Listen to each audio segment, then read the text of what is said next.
Hello viewers, I Nishant Sharma, Assistant Professor Motilal Nehru College Evening, welcome you all to part 1 of the topic index numbers.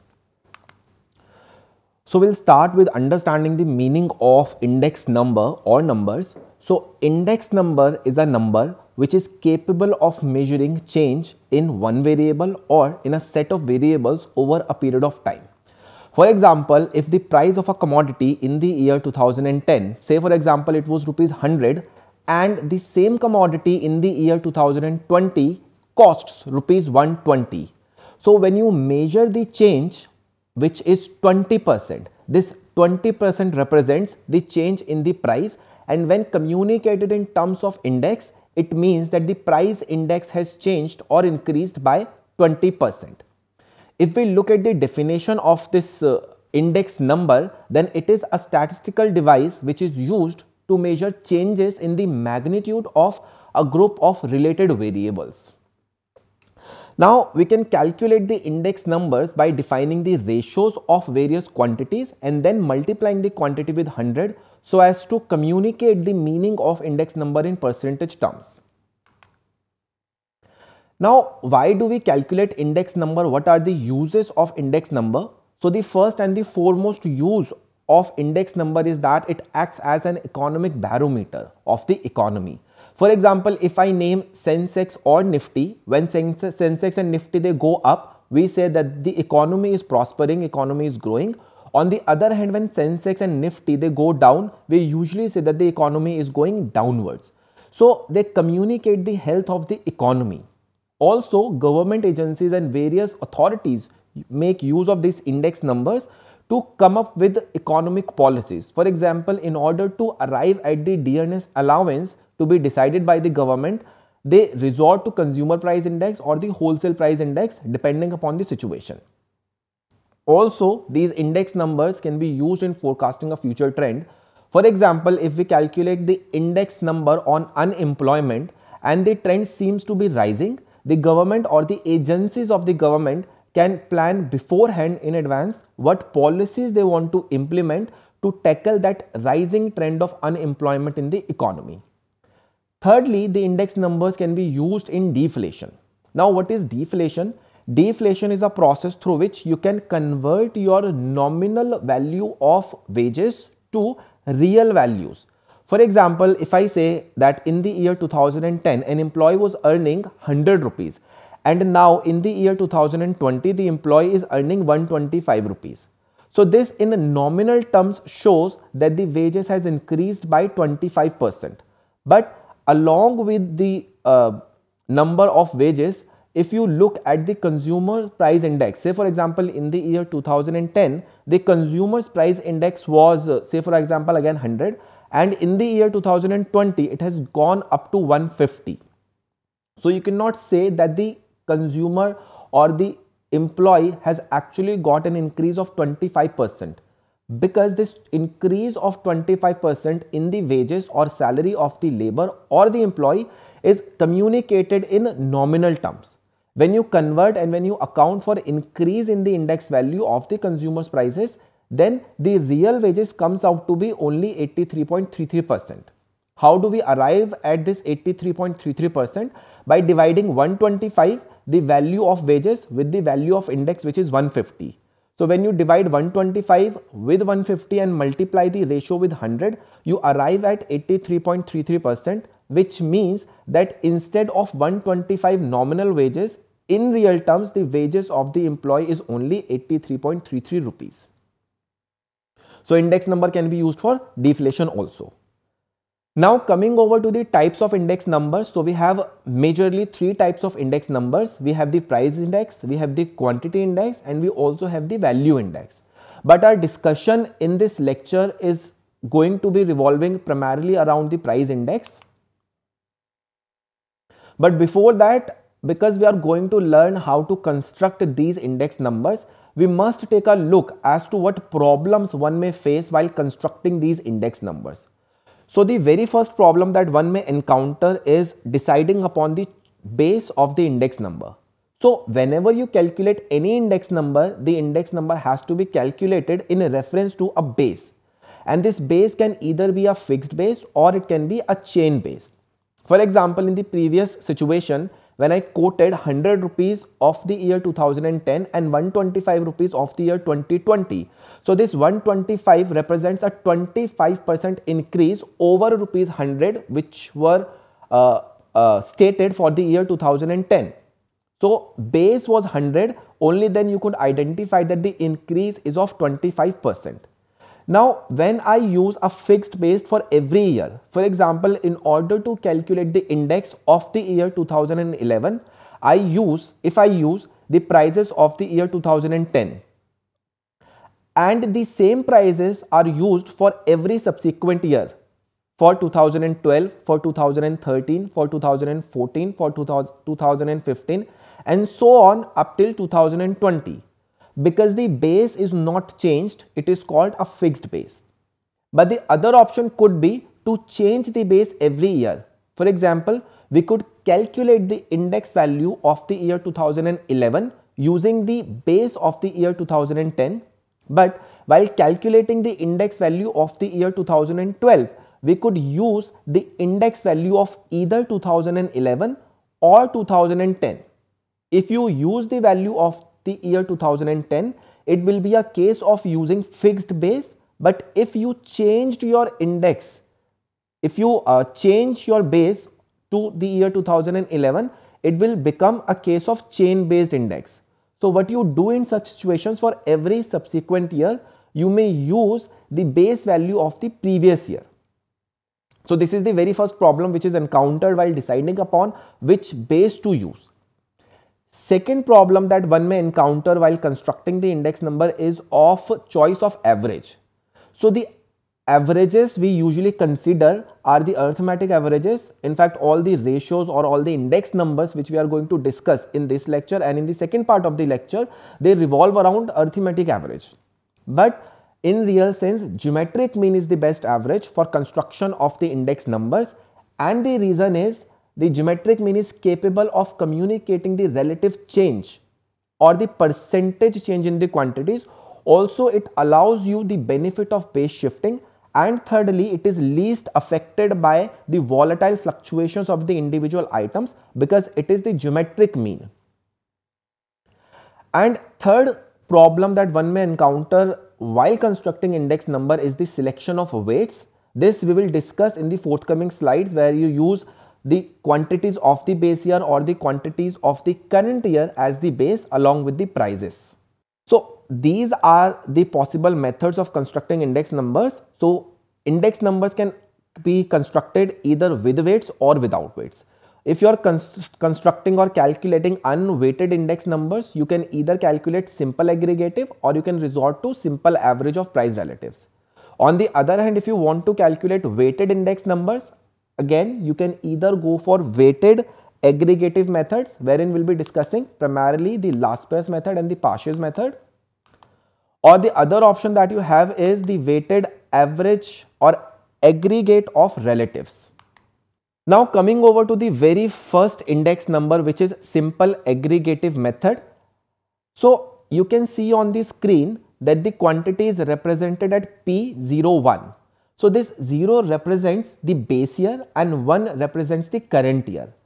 When you have to calculate the index value of the current year, you have to take the aggregate of the prices of the current year and you have to divide that aggregate with the aggregate of the prices of the base year. So the formula becomes sigma of P1 over sigma of P0, and then that ratio gets multiplied with 100. So you can see the example on the screen. If we are given 5 commodities A, B, C, D and E, and you are also given the prices for these commodities belonging to the base year and to the current year. Now the base year is taken to be as 2010 and the current year is taken to be as 2020.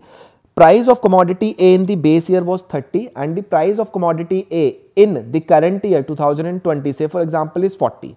Similarly, you are given prices for all other commodities. Now in order to calculate sigma P1, you have to take the total of the prices of the current year. So you add 40, 28, 108, 24 and 120 and you get sigma P1 as 320. Similarly, you add up all the values of the P0 column to arrive at sigma of P0, which is 256. And now you just have to divide sigma P1 with sigma P0, which will give you a value of 1.25, and when multiplied with 100, the index value becomes 125. Now this 125 means that in comparison to the base year, the prices have increased by 25%. So the change is 25%. And this is how you can calculate index number using simple aggregative method. Coming over to the second method, which is simple average of price relatives. Here what you do, instead of taking the aggregate of prices of the current year and of the base year, first you calculate the price relatives for each commodity. So now we are given 6 commodities A, B, C, D, E and F, and again you are given prices for base year and for the current year. But now our base year is 2015 and again our current year is 2020. The formula will get slightly changed. Instead of having sigma P1 over sigma P0, now firstly we have to calculate the price relatives, which are calculated by dividing prices of the current year with the prices of the base year. Then this P1 upon P0 gets multiplied with 100. You take the total of this ratio of this quantity and you divide this by the number of commodities which are given to you. And that's how you can calculate simple average of price relatives.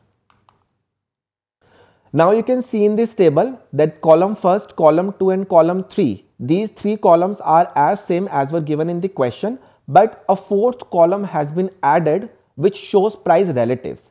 And how we have calculated these price relatives? We have divided for each commodity P1 with P0 and multiplied that quantity or ratio with 100. So when you divide 30 with 20, you arrive at 1.5, but multiplied with 100, it becomes 150. Similarly, 55 over 45 multiplied with 100 gives you 122.22. 75 over 50 multiplied with 100 gives you 150, and so on for all other commodities. Then after calculating your price relatives, you have to take the total. You have to sum these price relatives as sigma P. And one thing that you must remember, P here communicates price relatives. So P1 upon P0 is nothing but your capital P. When you calculate your capital P as 753.1 and you divide this 753.1 with N, which is 6, because you have 6 commodities, you get the value of index as 125.517. So again, there has been an increase of 25.51% in the prices from the year 2015 to the year 2020. So now we are done with 2 methods. The first method again was simple aggregative method, and the second method that we discussed is simple average of price relatives. Now coming over to the weighted average of price relatives. So we are done with the simple or unweighted index numbers. Now we are moving towards the weighted index numbers, wherein the first index number that we have is the weighted average of price relatives. So the first 3 columns communicate the question part. I repeat, the first 4 columns communicate the question part of the problem. So you are given 5 commodities, commodity A, B, C, D and E. Along with these commodities, you are given the weights of these commodities as 30, 50, 20, 10 and 25.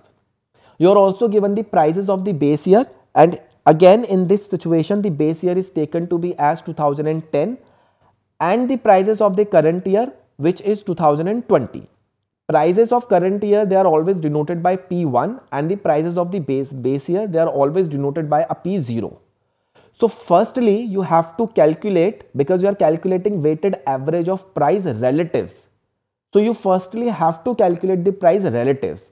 And how did we calculate the price relatives in the previous example? We divided P1 with P0 and multiplied that ratio or quantity with 100. So for every commodity, you first calculate your price relatives. So P1 upon P0, which means 90 upon 100 multiplied with 100 gives you 90. Then 20 over 20 multiplied with 100 gives you 100. Then 60 over 70 multiplied with 100 gives you 85.71. 15 over 20 multiplied with 100 gives you 75, and lastly 55 over 40 multiplied with 100 gives you 137.5. After having calculated your price relatives, you have to multiply these price relatives with the weights of different commodities. So the next column, column number 1, 2, 3, 4, 5, 6. The sixth column communicates the product of weights and the price relatives. Now you multiply your 90 with 30 and you get the value of 2700. Then you multiply 100 with 15 and you get the value of 1500. Similarly, you can do the exercise for C, D and E commodity. After having calculated your WP, you have to take the sigma or the total of this column. The total of this column is coming out to be 10101.7. And now you have to use the formula of sigma PW over sigma W to calculate the value of the index. When you divide the total of PW, which is 10101.7, with the total of the weights, which is 100, you get the index number as 101.017, which means there has been an increase of approximately 1% in the prices in the year 2020 over the prices of the year 2010. So this is how you can calculate weighted average of price relatives. Moving on to the next method of calculating index numbers, we have weighted aggregative method, wherein primarily we will be discussing the Laspeyres method of calculating index number and the Parsh's method of calculating index number. Now, the aggregative methods, when weights are assigned to them, they become slightly different from what we have already discussed in case of simple aggregative method. In case of simple aggregative method, we only had one variable or one quantity as price. But here, along with the prices, we have another quantity which can be used as the weight of the index, known as quantity.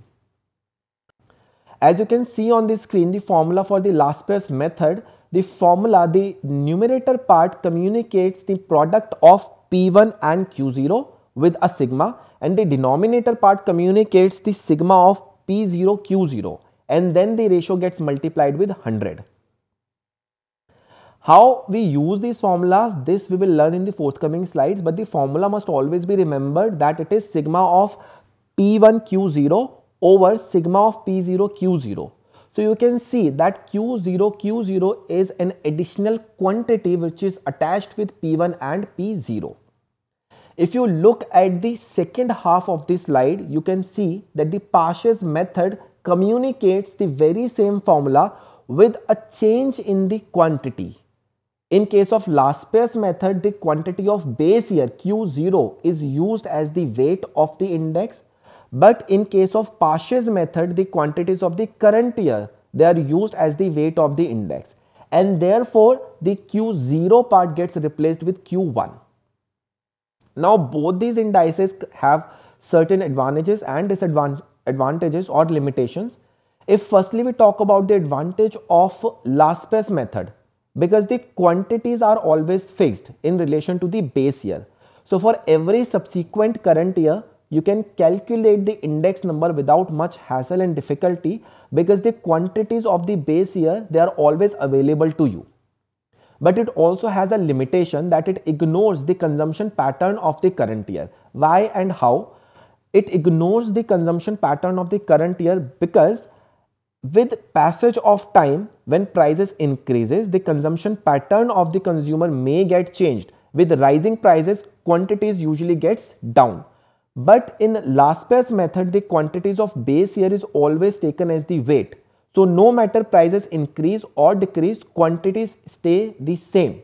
Because the quantities stay the same, and with the increase in the price, this index or this method also results into an upward bias and gives a higher number of the index. In case of Parsh's index, what actually happens is that the limitation of the Laspeyres index somewhat becomes the advantage of the Parsh's method. Because in case of Parsh's method, we take the quantities of the current year as the weight. So it does not ignore the timing or the consumption pattern of the current year. But because the quantities of current year and the current year changes every year. For example, in 2019 you use the quantities of the year 2019. In 2020 you will use the quantities of the year 2020. In year 2021 you will use the quantities of the year 2021.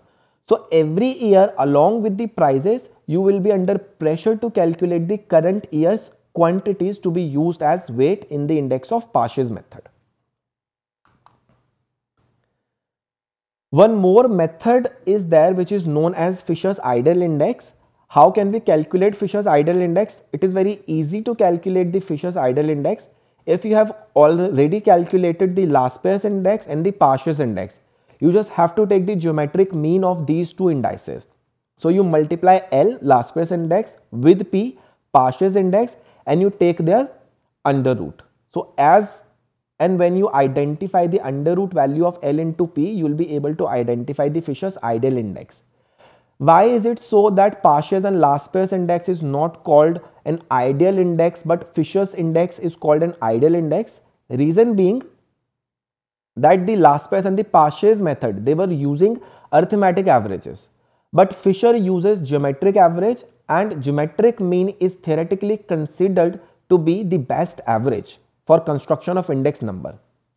Then if you can see that in case of Fisher's ideal index, it uses L into P, which means the quantities of the current year and the quantities of the base year, they are both taken into account while constructing the index number. So this is also an advantage.